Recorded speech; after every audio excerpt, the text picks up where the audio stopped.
Good day, folks. My name is Josh Ledigo, 14 Wing Reconditioning Specialist. Today I'm coming from my host to give you a presentation on your hips and your knee joint, some stability items that you can do, as well as how to activate those muscles. Last week we talked about the shoulders, so we're going to kind of continue with the same kind of concepts and apply that to a couple other joints. So, as we mentioned last week, you'd really want to foam roll the joints that you're working. I'm not going to go through in this video and show you how to foam roll your glutes, your quads, your IT bands, your hips, your hamstrings, your groin, or your quads. I'll add that in at the end. But it's important, folks, to think that if you want to keep mobile and if you're not doing anything, the odds are those muscles are getting shorter and tighter, and we need to keep them loose. So if you looked at this dowel and it was like your muscle, it's surrounded with a saran wrap, and as you knead it and roll it, it'll get some of those muscles to get more blood flow, and it's more pliable, which means you have more range of motion. Us sitting around here for the last 6, 7, maybe 8 weeks, the odds are we've changed our movement patterns and we've changed the tightness of our muscles. 2 months is a significant period of time without changing maybe your habits of how you sit at your desk or how you move, or if you're doing reduced amounts of exercise. You can get the response either from a neural, from basically your muscles controlling that, or whether it's your brain saying, well, I don't need to use this anymore. Point is, we need to get those muscles to activate. So some things that we can go through here is like a squat technique. We look at your wide, your hip, and your close. I do this a lot with my clients at work because I spend most of my time getting neural activation with individuals, trying to teach them the fire muscles. Like, for example, if you went and did your legs, okay, let's do a squat. Well, yeah, squat, but you get your quads, your hamstrings, you get your calf muscles, your peroneals. What muscles are you trying to really hit? And if you looked at your quads, I mean, you got 4 different quads there, as well as your glutes. I mean, you got your glute med, you got your glute max. What are we trying to hit? When we do bench press, people do an incline, a wide, and a decline, or maybe a fly to hit different parts of their chest. And that's one muscle, really, that they're aiming for. Why do we assess a squat and say we just go do a squat? It doesn't make much sense. You want to isolate the muscles. So, what's important is you go through and do a wide squat. So I'm just use this dowel here for balance. I go wide. Notice my foot position. It goes wide here, folks. And I slightly flail my toes out. That allows me to track my knees through the middle of my feet when I squat as I come up. The trick here is that you don't want any bowing in or out, and you don't want your knees going past your toes. Now, if I find my center of gravity is off, I can take this dowel, pick it up above my nose, and squat down, and that'll keep my back straight and allow me to shift my center of mass back. So I go back. These are great activation drills, okay? Easier with shoes. It'd be a lot easier if I had a TRX or something to mount. I can lean back a little bit. So let's look at the hip width. We're gonna do the same thing. So feet line up hip width here. Hands come up. We squat down to whatever that range is for you. Come back up. Activating the muscles, okay? It's going to be a little bit more quad orientated and glute. So I get my range, I come up. Now there's close. We do it here, same thing. Squat down, I won't get quite the same range. Come back up, but I feel this a lot more on my quads, folks. So I'm here and back up. So, much easier if you have something to hold on to, but I can tell you, I can feel these muscles activating individually. So you're wide, it's going to be more of your glutes, a little bit of your inner groin, somewhat of your quads, hips more natural, or your hip width, so a lot more quad, and then your close is going to be primarily quad. What's important here, folks, is you learn to move out of your two-dimensional movement. We all kind of walk two-dimensionally. Well, this is taking you out of that simple alignment, and it teaches you to get that balance and stability with all your muscles, which is really important. So glute med activation, well, the question is, what is a glute med? It's the muscle that's on the outside of your hip, and it helps stabilize basically your leg from caving in. It does this motion, okay? So sometimes, like a physio, if you went there, they would assess you like this. They would do a clamshell and get you to open up your leg. A clinician would basically put their hand or 2 fingers down their leg, and if you're really weak, you can't even open that leg up. Okay, if you're really strong, it opens up good.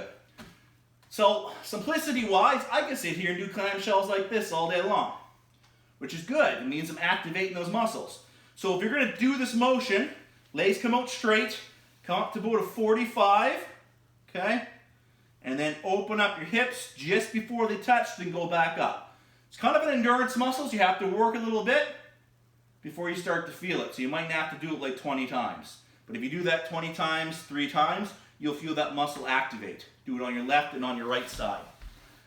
Okay, another version of it, you've probably seen fire hydrants. You go like this. It's a little bit harder because as people pick their leg up, they want to rotate their back, so you need to be more stable. So the clamshell is a little bit more user-friendly. What's kind of the modern way of doing those now is using bands. So I could take a band and put it up around the top of my knees, okay, just above my kneecaps, and take another band and put it on my ankles. And what I would do is squat down, big step out, come back in. You wouldn't allow your knees to cave in or out. That forces those glute meats to fire. Why these are important, folks, is that if they do not fire, that residual force either goes into your knee or it goes into your back. And if we want that pain not to happen, or that functional, we call it like a, trying to think of the word here, accommodated movement that one does. A lot of times when people squat, they kind of do this to get the power, the initial drive down and up, almost like you're doing a slight plyometric. Well, they're just dropping their weight and they're kind of powering through.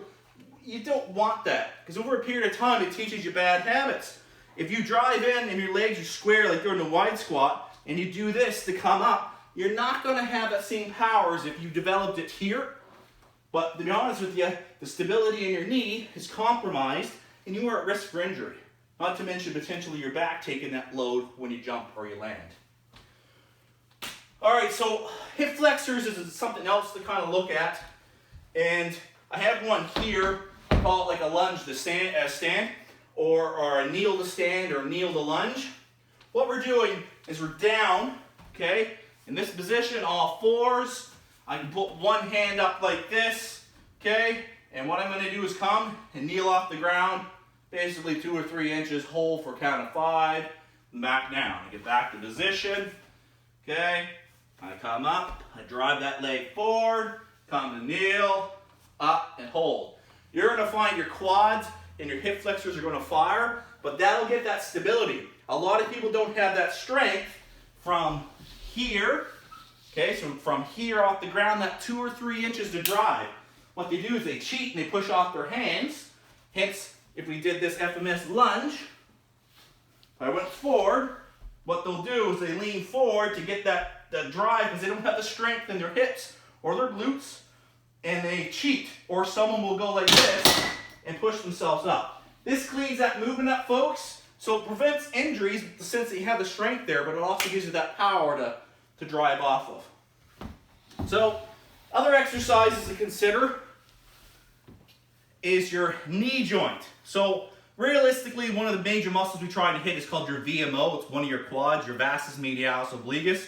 It's like the teardrop when you stand up here, the muscle that kind of pops out. It's not really that defined in me, but it does basically extend your leg or help extend, but it also helps pull that kneecap over. So if it gets really weak, your kneecap can kind of pull off to the side and give you knee pain, but it can also give you problems for knee stability if you don't have the supporting structures stable in there. So what we can do, folks, to kind of develop that up is just sitting in a chair, teaching that muscle to fire, contract it, hold for a count of 5, let it come back down nice and slow, and back up. So just getting that muscle to contract. You can also do this laying down on your back. So you'd be here, okay, pick your leg up. You're gonna work your hip activation and your quad at the same time. They're kind of synergists for most motions, so there's nothing wrong with this, folks. Okay.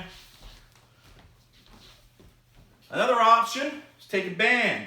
You make figure 8. Okay.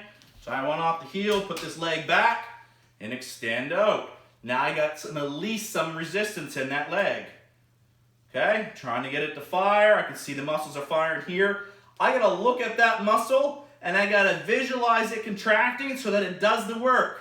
Sounds silly, but realistically, it does help learning to get that muscle to individually fire. Light band, do like 15, 20 times, a couple of times a day. 3 or 4 days, you'd be surprised how much more activation you would have. Now, if that's too easy for you and you want a challenge, I can still sit in my chair. Okay, I can grab a weight with my feet. It's a light one or a can of soup. Come up, contract, nice and slow on the way back down. Again, I'm stabilizing my back here, folks, by grabbing the chair and coming up. It's a light weight, okay? And it gives you a concept of what you can do. This chair could be a little bit higher for that case. Could put some books underneath of it, but it would work. So those give you some motions and some exercises, folks, for your muscles. It will help stabilize those joints, your hips, your knees. If you get the activation there, the odds are you'll be stronger. Neurologically, people that do not lift, you work 70 to 71% of your muscle. What does the other 29 to 30% tap into? Well, the honest with you, I spend my job doing that for folks. So doing these squats, almost every single client that comes in, those wide hip and closed, usually will clean up people's movement patterns, unless there's some underlying condition. But if you do the foam rolling, as well as some of these other exercises for stability, you'll actually be able to activate those muscles, and hopefully it will clean up your movement pattern. So I hope you learned a few things today. If you have any questions, please send me a message. We're here to help all the fitness staff, and keep fit to fight. Take care.